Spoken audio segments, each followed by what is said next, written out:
ব্যক্তি যে ব্যক্তি দ্বীন ইলম শিক্ষা করে এবং অপরকে শিক্ষা দেয়। সম্মানিত উপস্থিতি, এই দ্বীন ইলম শিক্ষার এবং শিক্ষার একটি মার্কাজ হচ্ছে এই মহিউস সুন্নাহ দারুল উলুম জুমাইরিয়া কওমি মাদ্রাসা। সম্মানিত উপস্থিতি, আমি অল্প সময় কয়েকটি কথা বলবো। তার মধ্যে এক নম্বর কথা হচ্ছে বর্তমান ধর্মহীন শিক্ষানীতি, যে শিক্ষানীতি আমাদের সমাজে বাস্তবায়ন হচ্ছে বা করতে চাচ্ছে, সেটি একদম সম্পূর্ণরূপে ধর্মহীন একটি শিক্ষানীতি। এর মধ্যে কোনো সন্দেহ নেই। কি বলেন আপনারা? কোনো সন্দেহ আছে? দ্বিমত কেউ আছেন এখানে? তার কারণ আপনারা কয়েকদিন আগেই দেখেছেন যারা সচেতন মানুষ, যারা নেট দুনিয়া যাদের একটু চলাচল আছে, সেটি হচ্ছে শরীফ থেকে শরীফা হওয়ার গল্প। এটা আপনাদেরকে মোটামুটি একটু ভাইরাল হয়েছিল আমাদের দেশে। সবথেকে বড় কথা হচ্ছে ভাই, বর্তমান সময় হচ্ছে ভাইরালের যুগ। সবাই ভাইরাল হতে চায়। আমরা যারা আলোচক আমরাও ভাইরাল হতে চাই, যারা শিক্ষক আছে তারাও ভাইরাল হতে চায়। এমনকি প্রত্যেকেই ভাইরাল। কিভাবে আমি ভাইরাল হতে পারবো? তো যাই হোক, সেরকম একটি ঘটনা ঘটেছিল যে শরীফ থেকে শরীফা হওয়ার গল্প। এর দ্বারা প্রমাণিত হয় বাংলাদেশে যে শিক্ষানীতি প্রণয়ন করা হচ্ছে বা হয়েছে, যে শিক্ষা জাতিকে দেওয়া হবে, সেখানে আপনি ছেলে কিন্তু আপনার মনটা ছেলে নেই, আপনার মনটা কি হয়ে গেছে?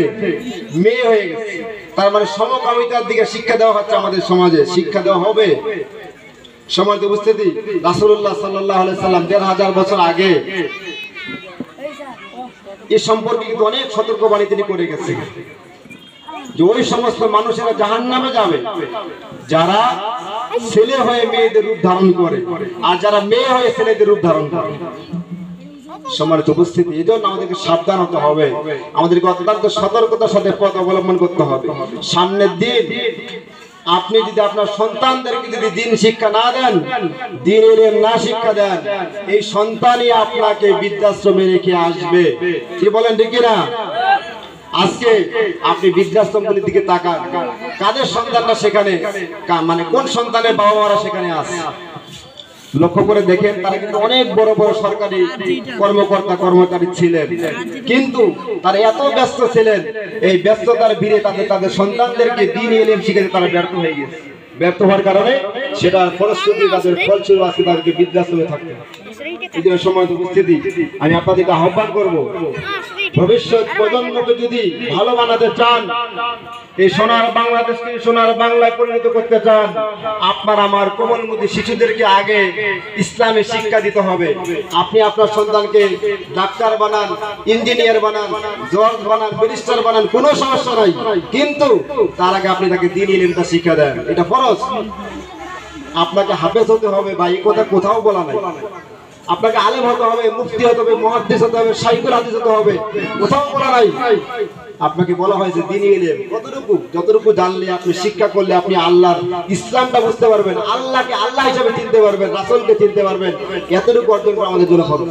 এজন্য প্রত্যেকেরই উচিত আপনাদের সন্তানদেরকে দ্বীন ইলম শিখাবেন। সেই সাথে যেহেতু এত সুন্দর একটি আয়োজন আপনারা দেখলেন, কি বলেন? দেখছেন না আপনারা সবাই? এখানে বাচ্চারা, ছোট ছোট বাচ্চারা কত সুন্দর করে তারা আপনার বাংলা, ইংরেজি, আরবি তর্জমা করছে। কি আপনি দেখছেন কিনা? তো দেখছেন তো সবাই? তো এটা নিজের চোখে দেখা জিনিস, অবিশ্বাস কেউ করেন। তারপর শুরু করছে আর কি এখানে, হ্যাঁ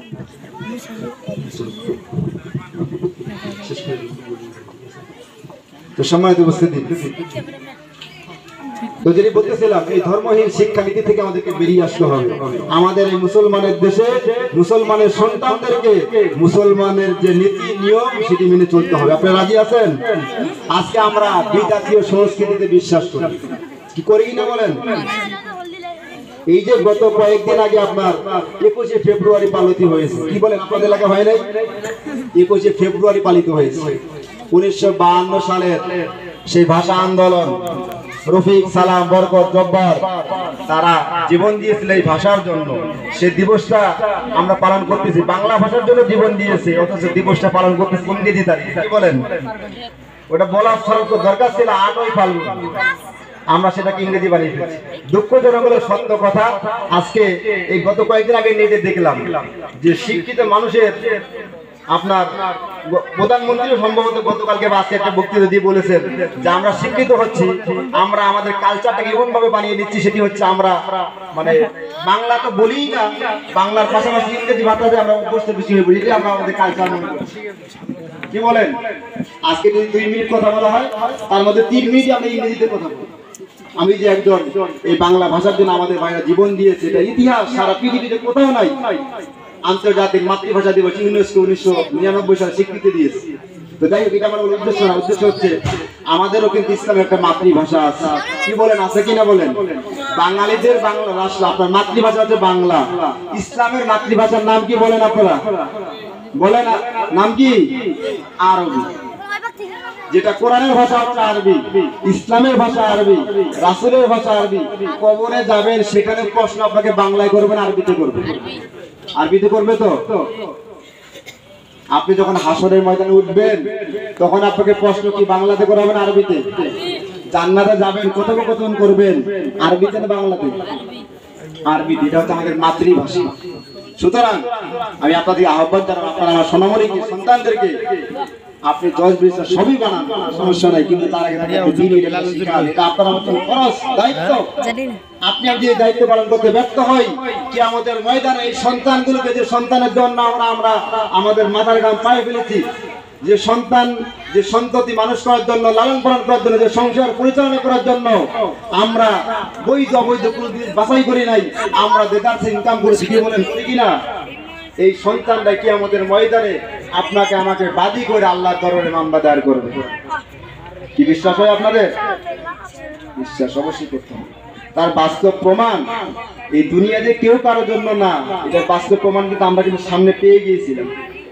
আপনার যখন করোনা শুরু হয়েছিল, সন্তানদেরকে এত মহব্বত করা হয়, সন্তান বাবা মাকে এত মহব্বত করে, সেই বাবা মা মারা গেলে সেই সন্তানদের লাশের কাছেও যায় নাই, সে লাশ দাফনও করে নাই। কি বলেন, সত্য কথা না মিথ্যা কথা? আমাদের চোখে দেখা জিনিস। এই জন্য ভাই আসেন, পরকালে আল্লাহর কাছে যেন ধরা খাওয়া না লাগে, এই জন্য আপনার আমার সন্তানকে দ্বীন ইলম শিখাতে হবে। সেই সাথে এই যে সুন্দর আয়োজন, এটা আপনাদের ভালো লাগছে না খারাপ লাগছে? এত সুন্দর পারফরমেন্স বাচ্চারা দেখালো, ছোট ছোট বাচ্চা। যাই হোক, এটা আমাদের জন্য অনেক সৌভাগ্যের বিষয়। তো সময় উপস্থিত আমি কোরআনুল কারীমের সূরা হামিম আস-সাজদার একটি আয়াত কারিমা তেলাওয়াত করেছি। রব্বুল আলামিন বলেন, ওয়ামান আহসানু কাওলাম মিম্মান দাআ ইলাল্লাহ ওয়া আমিলা সালিহান ওয়া ক্বালা ইন্নানি মিনাল মুসলিমিন। তার কথার চাইতে আর কার কথা উত্তম হতে পারে, ভালো হতে পারে? যে ব্যক্তি মানুষকে আল্লাহর পথে আহ্বান করে। কার পথে আহ্বান করে? আল্লাহর পথে। ও আমিলা সালিহাত, শুধু তাই নয়, সে নিজে আমলে সালেহ করে, ভালো ভালো কাজ করে, নেক কাজ করে। আর শেষে বলে ওয়াকালা ইন্নানি মিনাল মুসলিমিন, আর শেষে সে ঘোষণা করে আমি মুসলমানদের মধ্যে অন্তর্ভুক্ত, মুসলমানদের মধ্যে আমি একজন। সম্মানিত উপস্থিতি, এই জন্য আমরা সবাই মানুষকে কার পথে রাখবো? কার পথে রাখবো? আল্লাহর পথে রাখবো। সম্মানিত উপস্থিতি, এই জন্য আসুন আমাদেরকে দিন শেষে কিন্তু ইসলামের কাছে ফিরে আসতে হবে। কার কাছে ফিরে আসতে হবে? ইসলামের কাছে। ইসলাম ছাড়া আপনার পৃথিবীতে শান্তি কেউ দিতে পারে নাই, পারবে না ইনশাআল্লাহ। এজন্য সম্মানিত উপস্থিতি, যেহেতু আমরা মুসলমান, আমরা মুসলিম দাবি করি, মুসলমান সমাজে আমরা বসবাস করি, আমাদের সন্তানদেরকে দ্বীন শিখাতে হবে, ইলম শিখাতে হবে। এর মধ্যে কোনো সন্দেহ আছে? কোনো সন্দেহ নাই। সম্মানিত উপস্থিতি, আমি আপনাদেরকে আহ্বান করবো, আবেদন করবো, এই দ্বীন ইলম আমাদেরকে শিখতে হবে। আমরা যারা শিখি নাই, আমাদের জন্য কিন্তু ফরজ ছিল, কিন্তু আমরা সেটা করতে পারি না, সেটা আমাদের জন্য ব্যর্থ। কি বলেন? সেটা আমাদের জন্য ব্যর্থ না? আমাদেরকে জবাব দিতে হবে কিনা বলেন? আমাদেরকে জবাব দিতে হবে।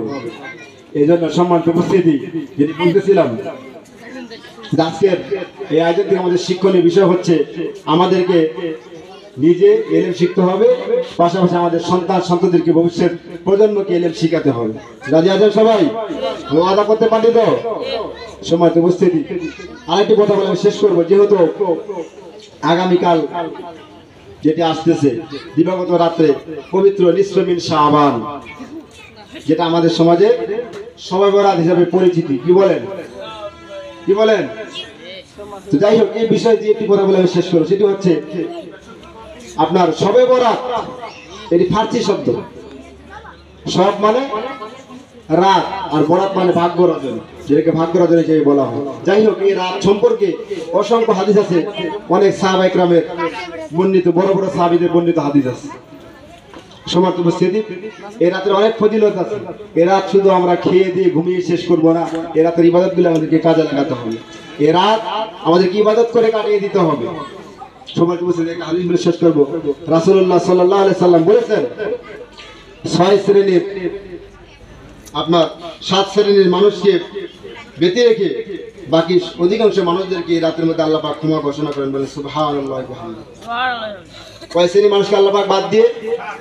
7 শ্রেণীর মানুষকে বাদ দিয়ে আল্লাহ পাক অধিকাংশ মানুষকে ক্ষমা করবেন। তার মধ্যে 1 নাম্বার হচ্ছে এই রাতে, 1 নাম্বার হচ্ছে যারা শিরক করে। যারা কি করে? শিরক করে। যারা শিরক করে, এই শিরকের গুনাহ কিন্তু ভাই মারাত্মক গুনাহ, আল্লাহ পাক ক্ষমা করবে না। আপনি আল্লাহর সাথে কাউকে শরীক করেন, যেটা দেওয়ার ক্ষমতা আল্লাহর, যদি আপনি আল্লাহর কাছে না আসি অন্য কাউকে চান, কি হলো? শিরক। সন্তান দেওয়ার মালিক কে? কে মালিক? কে? আল্লাহ। আমরা চাই কার কাছে? আল্লাহর কাছে চাই না। অনেক মানুষ কিন্তু বাবার কাছে গিয়ে চাই, চাই কিনা বলেন? এটা হচ্ছে শিরক। শেষ করে দেব। 1 নাম্বার হচ্ছে যারা শিরক করে, এই ব্যক্তিকে আল্লাহ পাক রাতে ক্ষমা করবে না। 2 নাম্বার হচ্ছে যারা অন্যের প্রতি হিংসা বিদ্বেষ পোষণ করে। এটা আমাদের জন্য খুব ভাই, এটা আমাদের এটা সমাজে বহুল প্রচলিত একটি গুনাহ। আমরা কেউ কারো ভালো দেখতে চাই না। একজন ভালো পথে চলতেছে, কেমনে তার ক্ষতি করা যায় এই চিন্তা কিন্তু আমরা সবাই মগ্ন থাকি, কি বলেন? এই জন্য 2 নাম্বার আল্লাহ পাক ওই ব্যক্তিকে ক্ষমা করবে এই রাত্রে যারা অন্যদের প্রতি হিংসা বিদ্বেষ পোষণ করে। 3 নাম্বার হচ্ছে যারা কোনো মানুষকে, নিরপরাধ মানুষকে হত্যা করে। কোনো অপরাধ নাই, আপনি তাকে হত্যা করলেন, এরকম আছে না অনেক সময় ঘটনা ঘটে কিনা বলেন? ঘটনা ঘটে। যারা হত্যা করবে আল্লাহ পাক তাদেরকে ক্ষমা করবেন না। 4 নাম্বার হচ্ছে যারা আত্মীয়তার সম্পর্ক ছিন্ন করে। হাদিস, যদি কোনো ব্যক্তি আত্মীয়তার সম্পর্ক ছিন্ন করে তাহলে সে জান্নাতে প্রবেশ করবে না। নাউজুবিল্লাহ। সম্মানিত উপস্থিতি, এটা আমাদেরকে মাথায় রাখতে হবে। 5 নাম্বার হচ্ছে, এটা আমাদের সবচেয়ে বহুল প্রচলিত একটি গুনাহ, যেটি হচ্ছে আমার আল্লাহ রাসূল সাল্লাল্লাহু আলাইহি ওয়াসাল্লাম বলেছেন, ওই ব্যক্তিকে আল্লাহ পাক এই নিসফে মিন শাবানের রাত্রিতে ক্ষমা করবে না যে ব্যক্তি টাকনুর নিচে কাপড় পরিধান করে। এখানে আমরা যদি দাঁড়াইতে বলি, দেখা যাবে অধিকাংশ মানুষেরই লুঙ্গি পায়জামা টাকনুর নিচে আছে। কি এটা সত্য বললাম না মিথ্যা বললাম? আল্লাহ সাল্লাল্লাহু আলাইহি হাদিস, মা আসফালা মিনাল কাবাইনি মিনাল ইসারি ফিন্নার, পুরুষের টাকনুর নিচে যে অংশটুকু যাবে ওই অংশটুকু জাহান্নামে যাবে। কারণ আপনি আমি কি চাই আমার দেহটা জান্নাতে থাকুক, আমার পায়ের তালুটা জাহান্নামে থাকুক? চান কেউ আপনারা? এটা কিন্তু অনেক বড় গুনাহ, গুনাহে কবিরা। গুনাহে কি? কবিরা। সম্মানিত উপস্থিতি, এজন্য এই টাকনুর নিচে যারা কাপড় পরিধান করবে আল্লাহ পাক তাদেরকে ক্ষমা করবে না। আর তারপরে হচ্ছে 6 নাম্বার, যারা হচ্ছে মা বাবার অবাধ্য হওয়া। পিতা মাতার অবাধ্য হয় না সন্তানেরা?